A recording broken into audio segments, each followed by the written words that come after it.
मेरी पड़ोसन अकेली रहती थी। मेरी भी उससे अच्छी दोस्ती हो गई। एक दूसरे के घर में खाना पीना सब होने लगा। फिर एक बार मैं बीमार पड़ गई तो पड़ोसन को कुछ दिनों के लिए अपने घर पर रहने को बुला लिया। वैसे भी वो अकेली ही रहती थी, मगर जब से पड़ोसन घर में रहने लगी, रोज रात को मेरे पति दूसरे कमरे में सोने का बहाना कर चले जाते। एक रात जब मैं रसोई में पानी पीने गई तो पति के कमरे से अजीब आवाज़ें सुन के मैं अंदर चली गई तो मेरे होश उड़ गए। मेरे पति पड़ोसन के साथ। कविता मेरी बचपन की बहुत अच्छी सहेली थी। शादी के बाद दोनों अलग अलग शहर में चले गए। अब इतने सालों बाद एक रिश्तेदार के यहाँ शादी में सहेली के शहर ही जाने का मौका मिल रहा था। मैं तो खुशी से पागल हो रही थी। शादी की तैयारियां एक और सहेली से मिलने का जुनून, उसकी तो बात ही अलग है। खैर, मैंने कविता के मायके से उसका फ़ोन नंबर और पता लिया और सफ़र के लिए निकल पड़ी। पूरे रास्ते बस उसकी बातें और अपने पुराने दिनों की शरारतें याद आ रही थी। कॉलेज की पढ़ाई पूरी होते ही एक बहुत बड़े अमीर परिवार में उसकी शादी तय हो गई थी। हम सहेलियां कविता के साथ मजाक कर रहे थे। दूल्हे से लंबाई में इतनी छोटी है, जयमाला कैसे डालेगी? कविता बोली, मेरे भाई कब काम आएंगे? मुझे गोद में उठा दूल्हे से लंबा कर देंगे। तुम रिजल्ट की चिंता करो। वैसे कविता का मन पढ़ाई लिखाई में बिल्कुल नहीं लगता था। 19 की उम्र में शादी, ऊपर से कविता की मासूमियत और भोलापन। मायके से कविता की खबर मुझे मिलती रहती थी। अब तो उसका पति बहुत बड़ा बिजनेसमैन बन चुका था। ज़्यादा हमारी भी सभी सहेलियां भी उसके ससुराल जाकर आ चुकी थी। बस अब मेरी बारी थी। रिश्तेदार के यहाँ शादी निपटाकर अगले ही दिन मैं तुरंत कविता के घर पहुँच गई। मगर यह क्या, जैसा सोचा था वैसा तो वहाँ कुछ नहीं था, बल्कि कविता की हालत कुछ और ही बयां कर रही थी। चेहरे पर सूजन, आंखों के नीचे काले घेरे। मैंने पूछा, क्या हुआ कविता? अभी तो इतनी उम्र भी नहीं हुई है जो ना कोई साज सिंगार। क्या हुआ? वो बोली, तू तो जानती है मैं कितनी खुश मिजाज रहती थी, मगर अब जीवन में मायूसी और अकेलापन रह गया है। सब बहुत अच्छा चल रहा था कि हमारे पड़ोस में सोनिया नाम की एक लड़की रहने आ गई। पड़ोसन भी तो मेरी भी अच्छी उससे उठ बैठ हो गई। बस धीरे धीरे उसका हमारे घर आना जाना हो गया। पति भी ज़्यादातर काम से बाहर ही रहते थे तो मैं भी उसे बुला लेती थी। उसका खाना पीना सोना सब यहीं होने लगा और उसने ही मुझे ठग लिया। मैंने हैरानी से पूछा, मतलब? जब मेरा पहला बच्चा होने वाला था तो डॉक्टर ने आराम करने को कहा तो मैं माँ को बुला लिया था। दूसरी की बारी, सोचा क्यों माँ को परेशान करना, तो अपनी सगी सहेली समझ सोनिया को ही घर में रख लिया। पता नहीं मेरा पति और सोनिया कब नज़दीक आ गए और मेरे ही घर में मुझे ही पराया कर दिया गया।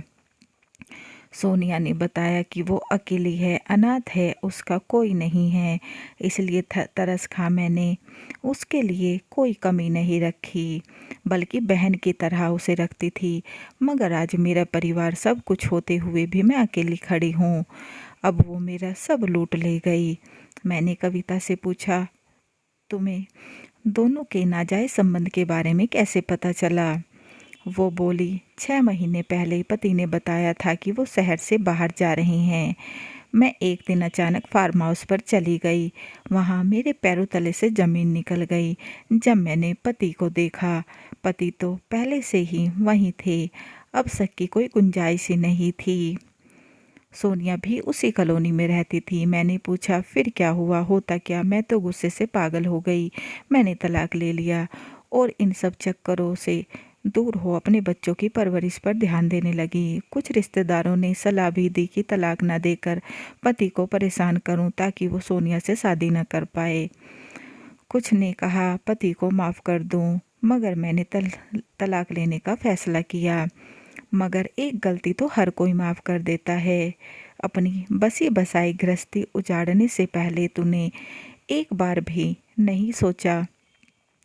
मैं क्यों सोचती यह तो पति को धोखा देने से पहले सोचना चाहिए था। और यह कोई गलती नहीं है, बल्कि जानबूझकर दिया गया धोखा है। इसलिए मैंने पति को माफ़ी नहीं बल्कि हमेशा के लिए उनके बच्चों से दूर करने की सज़ा दी है।